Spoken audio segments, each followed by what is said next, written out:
بسم اللہ الرحمن الرحیم۔ السلام علیکم ورحمۃ اللہ وبرکاتہ۔ عزیز طلباء و طالبات، ہم کتاب اصول الشاشی سے فصل فی الحقیقت والمجاز پڑھ رہے تھے۔ حقیقت اور مجاز کی تعریف کے بعد حقیقت کی 3 قسمیں اور اس کے بعد امام ابو حنیفہ رحمۃ اللہ علیہ کے نزدیک جمع بین الحقیقت والمجاز جائز نہیں ہے۔ اس کی 5 مثالیں آپ نے پڑھی تھی۔ امام ابو حنیفہ رحمۃ اللہ علیہ کے نزدیک حقیقت اور مجاز کو جو ایک ساتھ جمع نہیں کر سکتے ہیں، اس کو 5 مثالوں کے ساتھ صاحب کتاب رحمۃ اللہ علیہ نے سمجھانے کی کوشش کی تھی۔ تو مجھے امید ہے کہ آپ سب پچھلا سبق سمجھ گئے ہوں گے۔ اگر سبق سمجھ میں نہیں آیا تو سبق موجود ہے، آپ پھر سے سمجھنے کی کوشش کریں اور ذہن نشین کر لیں۔ آج کا سبق جو ہے صفحہ نمبر 19 پر وَلَئِنْ قَالَ إِذَا حَلَفَ لَا يَسْنَعُ قَدَمَهُ فِي دَارِ فُلَانٍ يَحْنَسُ لَوْ دَخَلَهَا حَافِيًا أَوْ مُتَنَعِّلًا أَوْ رَاكِبًا۔ آج کا سبق بہت آسان ہے۔ آسان اس معنی کر کے ہے، اگر پچھلا سبق آپ سمجھ گئے ہوں گے، آپ نے سنا ہوگا، تو آج کا سبق سمجھنے میں آپ کو کوئی دقت اور پریشانی نہیں ہوگی۔ پچھلے سبق میں امام ابو حنیفہ رحمۃ اللہ علیہ کے یہاں حقیقت اور مجاز کو ایک ساتھ، یعنی حقیقی معنی اور مجازی معنی ایک ساتھ مراد نہیں لی جا سکتے ہیں، اس کو 5 مثالوں کے ساتھ سمجھایا گیا تھا پچھلے سبق میں۔ یہاں سے امام شافعی رحمۃ اللہ علیہ کی طرف سے 3 اعتراض ہے۔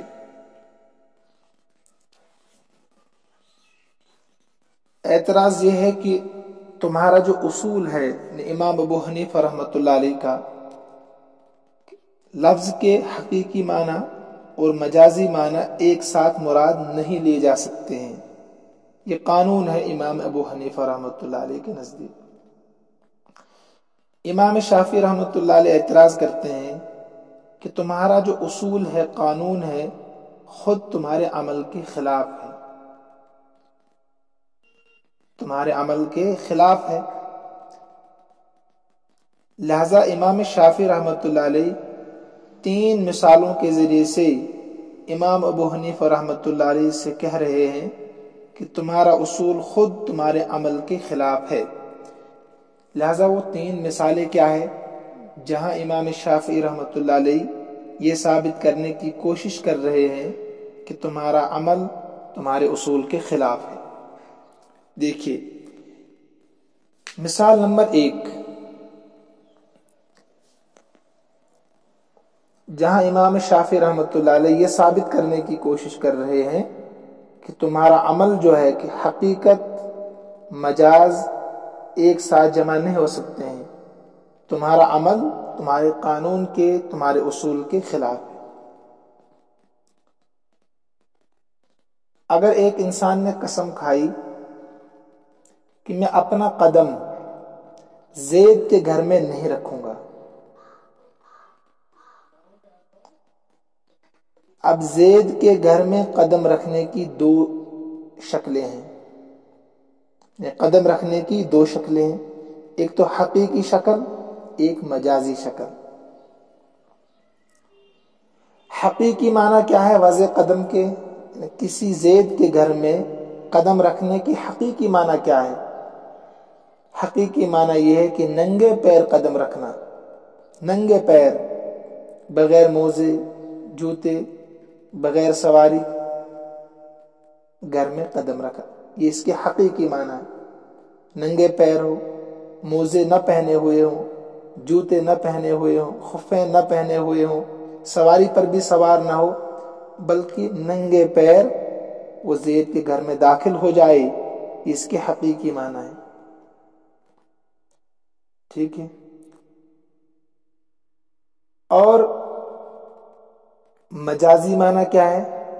وضع قدم کی مجازی معنی کیا ہے؟ وضع قدم کا معنی ہے قدم رکھنا، وضع کے معنی رکھنا، قدم تو وضع قدم کے مجازی معنی ہے جوتا پہن کر داخل ہونا، یا سواری پر بیٹھ کر داخل ہونا، خفین پہن کر داخل ہونا، جیسے بھی داخل ہو جائے اس کے مجازی معنی ہے۔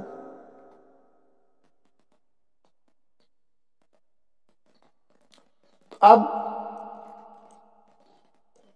امام ابو حنیفہ رحمۃ اللہ علیہ فرماتے ہیں کہ قسم کھانے والا جس طرح بھی زید کے گھر میں داخل ہوگا،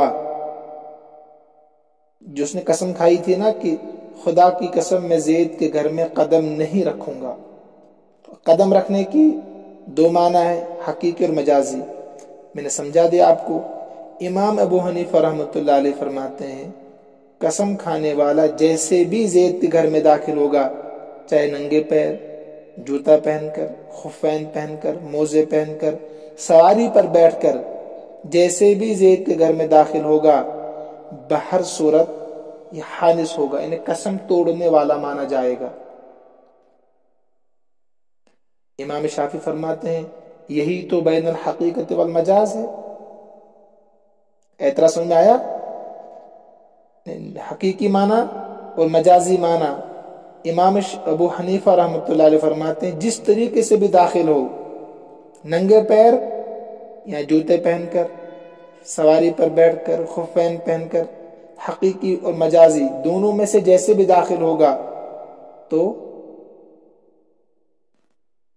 یہ حانس مانا جائے گا۔ امام شافعی رحمۃ اللہ علیہ اعتراض کرتے ہیں کہ تمہارا اصول تو دوسرا تھا کہ حقیقی اور مجازی معنی ایک ساتھ جمع نہیں ہو سکتے، تو پھر کیا ہے؟ ایک اعتراض، پہلا اعتراض سمجھے صرف۔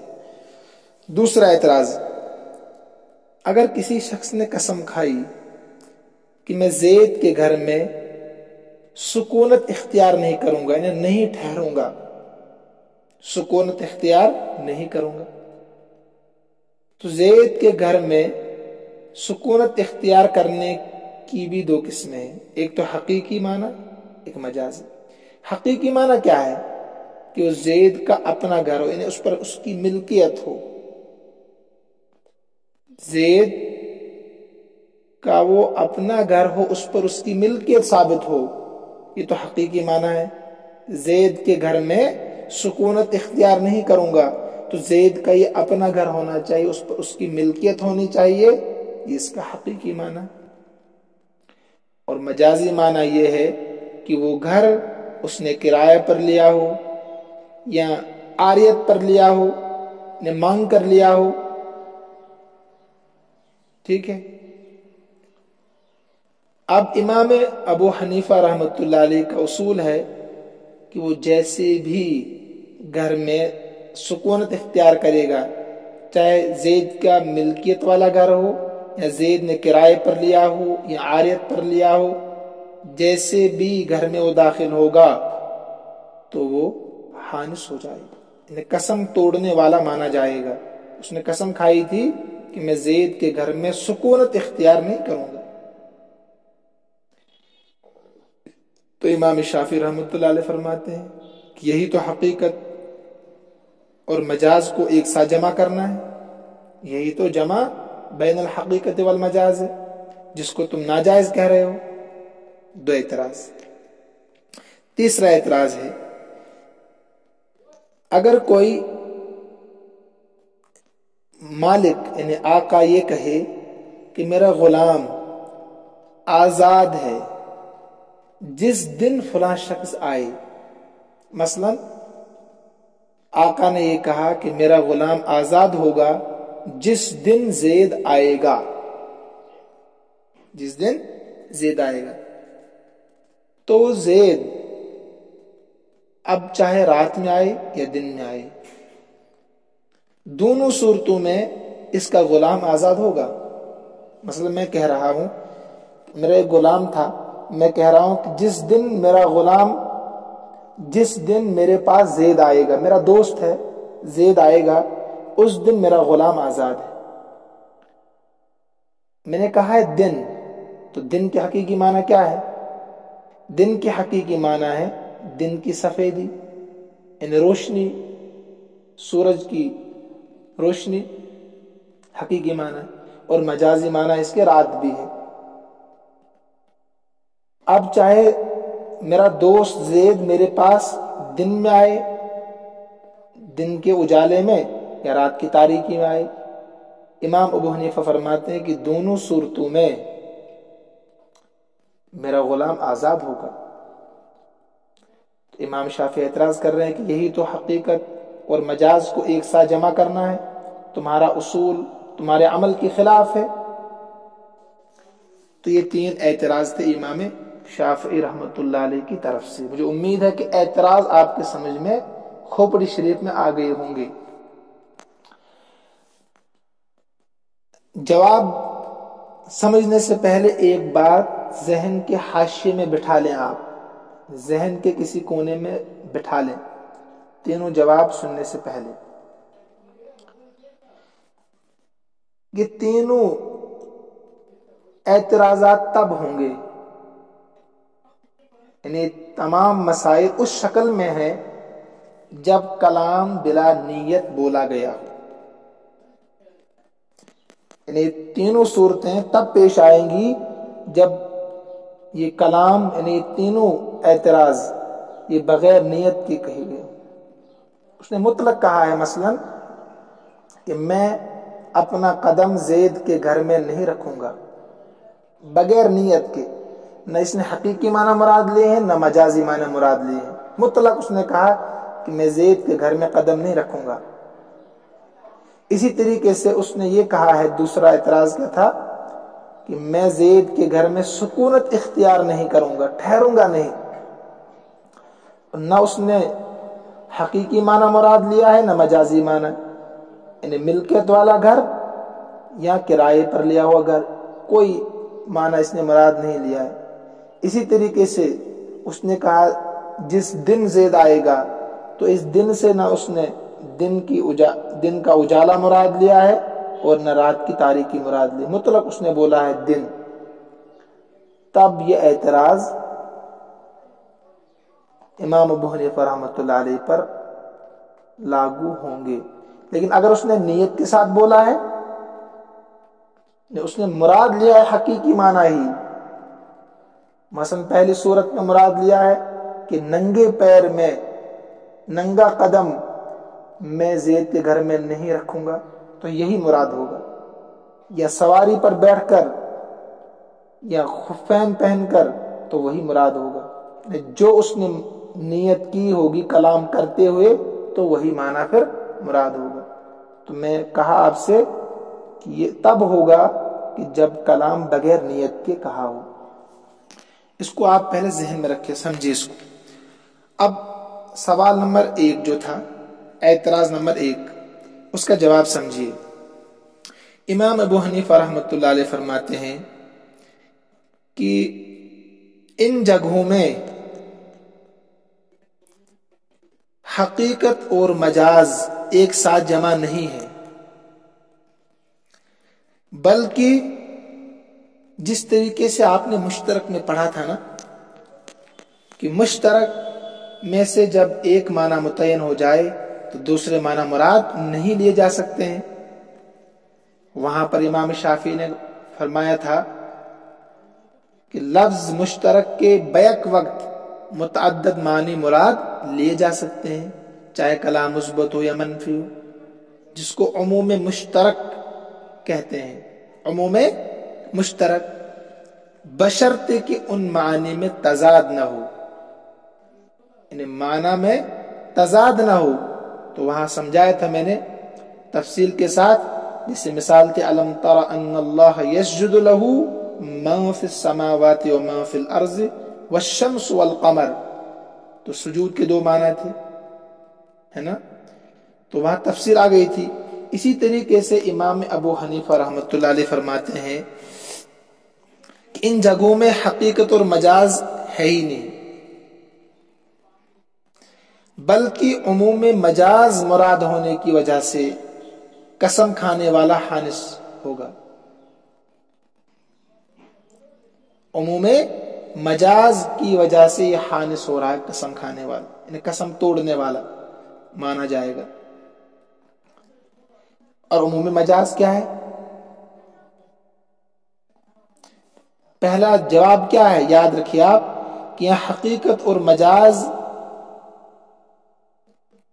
نہیں ہے، حقیقت اور مجاز ایک ساتھ نہیں ہے، بلکہ عموم مجاز مراد ہونے کی وجہ سے حانث ہو رہا ہے ایک قسم کھانے والا۔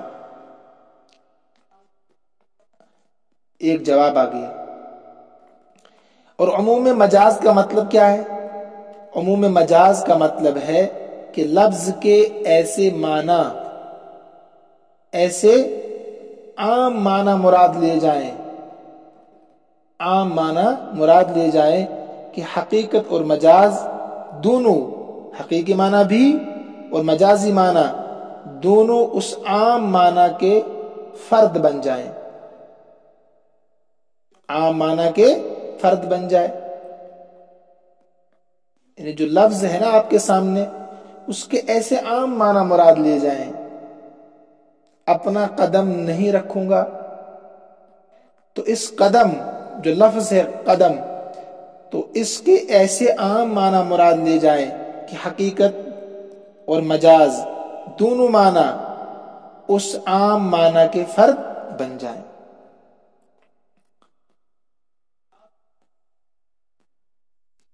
اب وضع قدم سے عموم مجاز کے طور پر، عموم مجاز کے طور پر داخل ہونا مراد ہوگا، عموم مجاز کے طور پر یہاں داخل ہونا مراد ہوگا، جس طرح بھی ہو، چاہے ننگے پیر ہو، جوتے پہن کر ہو، موزے پہن کر ہو، خفین پہن کر ہو، سواری پر ہو، تو باہر دو صورت دخول مراد ہوگا۔ اس کا نام ہے عموم مجاز۔ کم سے کم اتنا یاد تو رکھیں آپ کہ یہاں حقیقت اور مجاز جمع نہیں ہے، بلکہ عموم مجاز کے طور پر، عموم مجاز کی وجہ سے یہاں پر قسم کھانے والا حانث ہو رہا ہے۔ دوسرا جواب بھی آپ ذہن میں رکھیں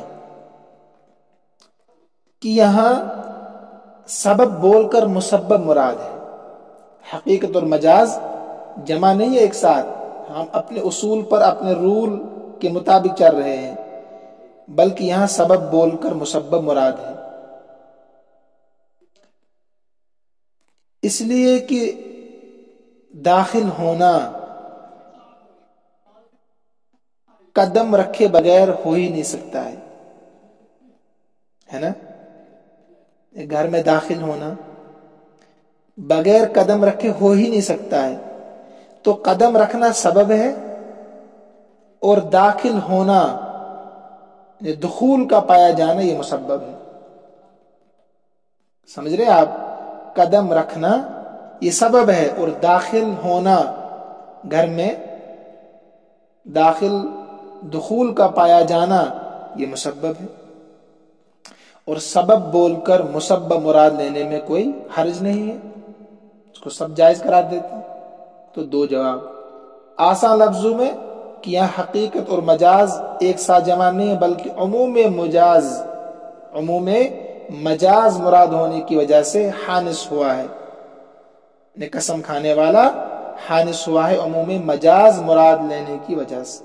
اور دوسرا کہ یہاں سبب بول کر مسبب مراد ہے، اور سبب بول کر مسبب مراد لینے میں کوئی اعتراض نہیں ہے۔ دوسرا مسئلہ، یہاں بھی عموم مجاز کے طریقے سے زید کے گھر میں سکونت اختیار کرنا مراد ہے۔ دوسرا اعتراض تھا نا، قسم کھائی کہ میں زید کے گھر میں سکونت اختیار نہیں کروں گا، نہیں ٹھہروں گا، یہاں بھی عموم مجاز کے طریقے سے سکونت مراد ہے۔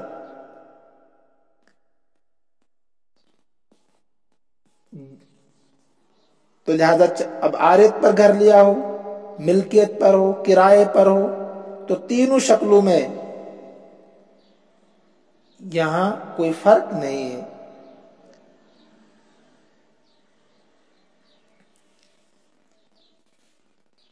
اور عموماً ایسا ہوتا ہے، ایک حدیث بھی ہے نبی اکرم جناب رسول اللہ صلی اللہ علیہ وسلم کی، آپ صلی اللہ علیہ وسلم نے رافع ابن خدیج رضی اللہ تعالی عنہ سے پوچھا، آپ صلی اللہ علیہ وسلم ایک باغ کے پاس سے گزرے، روایت ہے انہو صلی اللہ علیہ وسلم مر بحائط فاعجبہ فقال لمن ھذا فقال رافع بن خدیج لی یا رسول اللہ صلی اللہ علیہ وسلم استاجرتہ۔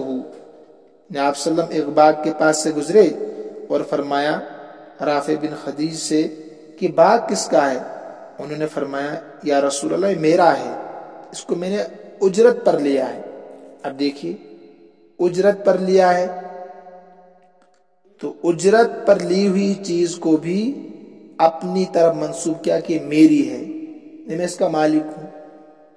تو لہٰذا آپ چاہے کرائے پر گھر لیا ہو یا کسی دوست سے مانگ کر لیا ہو یا اپنا ہو، تینوں صورتوں میں عموم مجاز کے طریقے سے یہاں پر یہ حانس ہوگا۔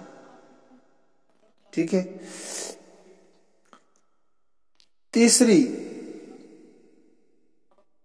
مثال جو تھی کہ میرا غلام آزاد ہے جس دن میرے پاس زید آئے گا،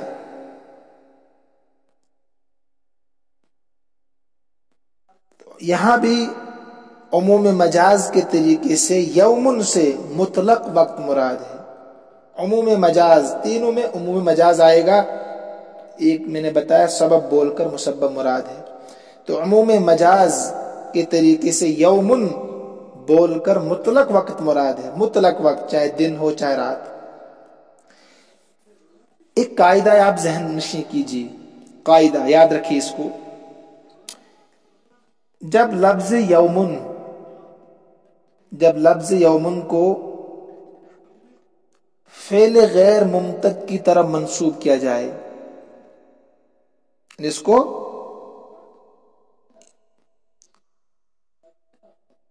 فعل غیر ممتد کی طرف منسوب کیا جائے، اضافت کی جائے یومن کی فعل غیر ممتد کی طرف، تو مطلق وقت مراد ہوتا ہے، مطلق وقت مراد ہوتا ہے، چاہے دن ہو چاہے رات ہو۔ اب یہ غیر ممتد کیا ہے پہلے سے سمجھیے آپ، فعل غیر ممتد کس کو کہتے ہیں؟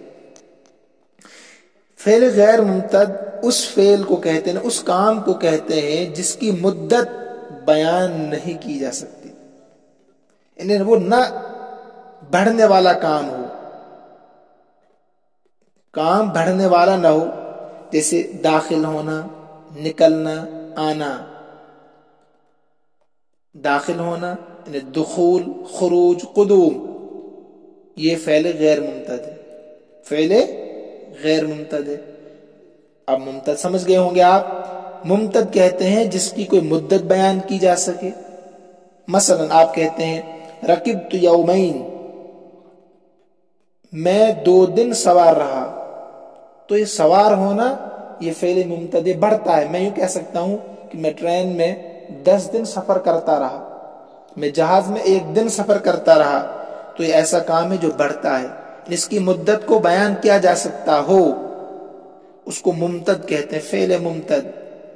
جس کی مدت کو بیان نہیں کیا جا سکتا اس کو فعل غیر ممتد کہتے ہیں، نہ بڑھنے والا کام۔ مثلا آپ دروازے پر کھڑے ہیں، اب جیسے ہی آپ نے قدم اندر رکھا تو دخول پایا گیا، ہے نا؟ جب تک آپ باہر ہیں تو دخول نہیں پایا گیا، قدم رکھا تو یہ دخول پایا گیا۔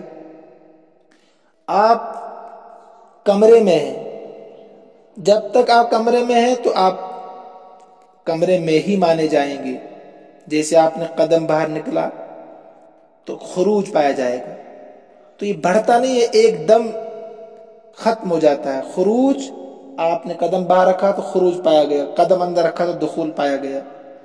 آپ دروازے پر کھڑے ہیں تو میں یہ نہیں کہہ سکتا کہ زید آ گیا، آپ اندر جیسے ہی داخل ہو گئے قدم رکھا تو آنا پایا گئے. تو جس فعل میں جس کام میں مدت بیان کی جا سکے وقت لگے اس کو کہتے ہیں فعل ممتد, اور جس میں وقت نہیں لگتا ہے اس کو کہتے ہیں فعل غیر ممتد. آپ سمجھ گئے ہوں گے. آپ تو میں اسی کو سمجھا رہا تھا جب یومن لفظ یومن کی اضافت فعل غیر ممتد کی طرف ہو, یعنی ایسے فعل کی طرف جو بڑھتا نہیں ہے,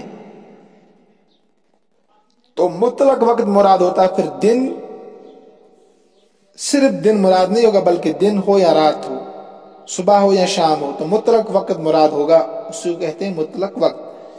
جیسے اس مثال میں یہاں کتاب میں ہے عبدی حر یوم یقدم فلان, میرا غلام آزاد ہے جس دن فلاں آئے گا. تو اس میں یومن کی اضافت یقدم یعنی قدوم آنے کی طرف ہے, اور قدوم آنا جو ہے یہ فعل غیر ممتد ہے, یہ بڑھتا نہیں ہے. میں نے کہا بھی کہ آپ دروازے پر ہے تو میں یہ نہیں کہہ سکتا کہ آپ آ گئے. جب آپ اندر پہنچیں گے میرے پاس تو میں کہوں گا کہ آپ آ گئے. ٹھیک ہے, تو یہ آنا بھی فعل غیر ممتد ہے, کھنچتا نہیں ہے, بڑھتا ہے نہیں ہے. تو لہذا آپ کے پاس تینوں اعتراض کے جوابات بھی آ چکے ہیں. تو لہذا جس وقت بھی ابھی آئے گا نا زید, جس وقت بھی مطلق وقت مراد ہونے کی وجہ سے جس وقت بھی زید میرے پاس آئے گا تو غلام آزاد ہو جائے گا. میں حانس ہو جاؤں گا اور غلام میرا آزاد ہو جائے گا.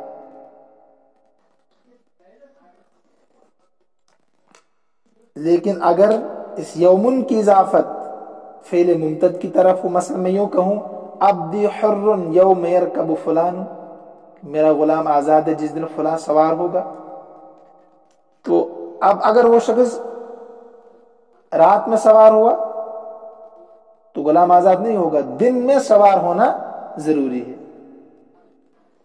تو لہذا اب تمام شکلوں میں یہاں جو حانس انسان ہو رہا ہے عموم مجاز کی وجہ سے ہے, نہ کہ جمع بین الحقیقت والمجاز.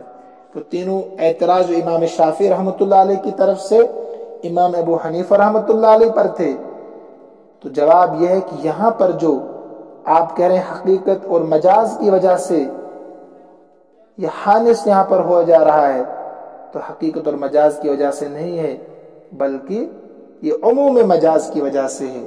کس کی وجہ سے؟ عموم مجاز کی وجہ سے. اب آپ ترجمہ دیکھیے, کتاب میں صفحہ نمبر 19 پر ہے وَلَئِنْ قَالَ إِذَا حَلَفَ لَا يَزَوْ قَدَمَهُ فِي دَارِ فُلَانٍ, اور اگر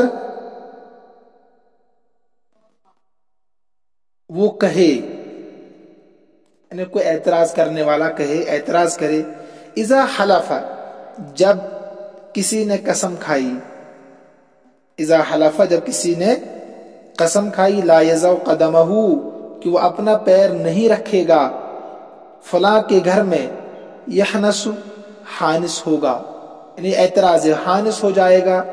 لو دخلها حافیا اگر وہ داخل ہوگا اس فلاں کے گھر میں حافیا ننگے پیر, او متنعلا جوتے پہن کر, اور راکبا یا سوار ہو کر. ایک اعتراض. وکذالک دوسرا اعتراض, اسی طریقے سے اگر اس نے قسم کھائی کہ وہ سکونت اختیار نہیں کرے گا, لا یسکن نہیں ٹھہرے گا فلاں کے گھر میں, حانس ہوگا, لو کانت الدار ملکن اگرچہ گھر کیا ہو اس کا ملکیت ہو, مالک ہو اس کا, لفلان فلاں کے لیے, یعنی فلاں کے لیے گھر ملکیت والا ہو, او کانت باجرت یا کرائے پر لیا ہو, او عاریت یا مانگ کر لیا ہو گھر. وذالک اور یہ بین الحقیقت والمجاز, یعنی یہ حانس ہونا دونوں صورتوں میں حانس ہونا, وذالک اور یہ حانس ہونا جمع بین الحقیقت والمجاز ہے، یہ ترجمہ کریں گے آپ اس کا، وذالک، اور یہ حانس ہونا حقیقت اور مجاز کے طور پر ہے، یا حقیقت اور مجاز کو جمع کرنا ہے۔ وکذالک، اسی طریقے سے تیسرا اعتراض، لو قال، اگر اس نے کہا عبدو، اس کا غلام، حر، آزاد ہے، یوم یقدم فلان، جس دن فلاں آئے گا، فقدم فلان لیلا، تو فلاں رات کو آ گیا یا دن کو آ گیا، او نہارا، یحنس، حانس ہوگا، دونوں صورتوں میں حانس ہوگا۔ تو یہ تین اعتراض امام شافعی رحمۃ اللہ علیہ کی طرف سے آگے۔ اب جواب ہے یہاں سے امام ابو حنیفہ رحمۃ اللہ علیہ کی طرف سے، جو میں نے آپ کو سمجھا دیا تفصیل کے ساتھ۔ ہم کہیں گے وضع القدم، پیر کا رکھنا، دخول، کسی کے گھر میں داخل ہونا، اسی کو کہتے ہیں وضع القدم، پیر کا رکھنا، سارا مجازن عن الدخول بحکم العرف، عرف کی وجہ سے، کیا؟ عرف کی وجہ سے، بحکم العرف، عرف کی وجہ سے یہ مجاز ہوگا دخول سے، مجاز ہوگا دخول سے۔ ترجمہ آخر سے کریں گے، وضع القدم، وضع قدم یعنی دخول، سارا مجازن، مجاز ہوگا عن الدخول، دخول سے، بحکم العرف، عرف کے وجہ سے۔ والدخول لا يتفاوت في الفصلين، اور داخل ہونا، لا يتفاوت، اس میں فرق نہیں ہے دونوں صورتوں میں۔ دونوں صورتیں کیا ہے؟ چاہے وہ ننگے پیر ہو، چاہے جوتے پہن کر ہو، کہتے ہیں دخول میں کوئی فرق نہیں ہے، دخول تو دخول ہے، چاہے وہ ننگے پیر داخل ہو، چاہے جوتے پہن کر داخل ہو۔ ودار فلان صار مجازا عن دار مسکونۃ، اس کے دار مسکونہ سے مجاز ہے، یعنی دار فلان صار مجازا عن دار مسکونۃ والے مسئلے میں دار فلاں اس کے دار مسکونہ سے مجاز ہے، یعنی یہ وہ گھر جس میں وہ فلاں شخص رہتا ہے، وہ گھر جس میں وہ فلاں شخص رہتا ہے، جسے اوپر کہا نا سارا مجازن عن الدخول بحکم العرف، عرف کی وجہ سے وہ دخول سے مجاز ہوگا۔ اب دخول چاہے دونوں صورتوں میں جس صورت میں پایا جائے تو دخول ہی ہوگا۔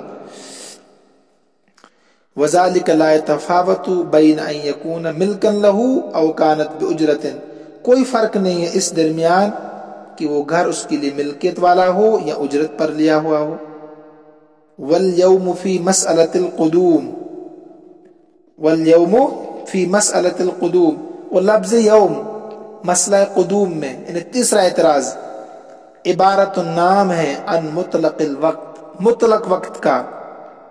اب قاعدہ جو میں نے بتا دیا آپ کو، لأن اليوم، اس لیے کہ لفظ یوم اذا اضیف الى فعل، جب اس کی اضافت کی جائے ایسے فعل کی طرف، فعل کی دو قسمیں ہیں نا، کام کی، ممتد اور غیر ممتد، اضافت کی جائے یوم کی ایسے فعل کی طرف، لا یمتد، جو غیر ممتد ہو، یکون عبارتا عن مطلق الوقت، تو وہ نام ہوگا مطلق وقت کا، یا منصوب ہوگا مطلق وقت سے، عبارتن کے معنی نام بھی اور منصوب بھی کر سکتے ہیں، تو منصوب ہوگا مطلق وقت کے ساتھ یا نام ہوگا مطلق وقت کا۔ کما عرف، جیسے کہ یہ بات سمجھ میں آ چکی ہے، یعنی عرف سے اس کو پہچان لیا گیا ہے،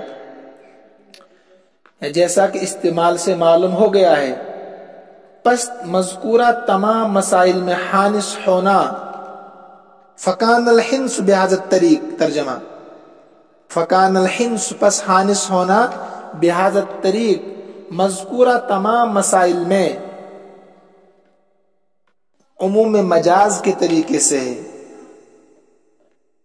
بہذا الطریق عموم مجاز کے طریقے سے، لا بطریق الجمع بین الحقیقت والمجاز، نہ کہ حقیقت اور مجاز کو جمع کرنے کے طریقے سے۔ تو فکان الحنس بہذا الطریق، تو ان تمام مذکوروں میں حانس ہونا بہذا الطریق، اس طریقے سے۔ کس طریقے سے؟ عموم مجاز، اتنا یاد رکھنا آپ کو، اس میں سب عموم مجاز کے طریقے سے جمع ہے، نہ کہ حقیقت اور مجاز۔ لا بطریق الجمع بین الحقیقت والمجاز، نہ کہ حقیقت اور مجاز کو جمع کرنے کے طریقے سے ہے۔ آج کا سبق طویل تو ضرور ہے مگر آسان ہے، خلاصے کے طور پر پھر بتاتا ہوں میں۔